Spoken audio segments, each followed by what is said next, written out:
ড্রাইভে যাওয়া, দামি দামি গিফট দেওয়া, সব করেছি। তুমি বিশ্বাস করো প্লিজ, ও আমার কাজিন, ও মিথ্যা কথা বলতেছে। মিথ্যাবাদী ছোট লোক।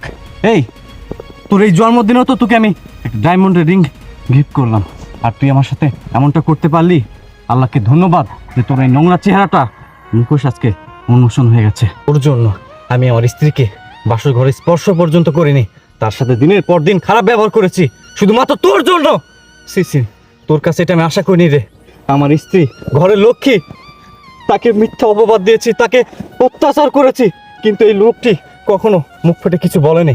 কেন বা বলবে? সে তো আমাকে ভালোবাসে, আর আমি ভালোবাসা অন্ধ ছিলাম তোর জন্য, তোর ভালোবাসায়।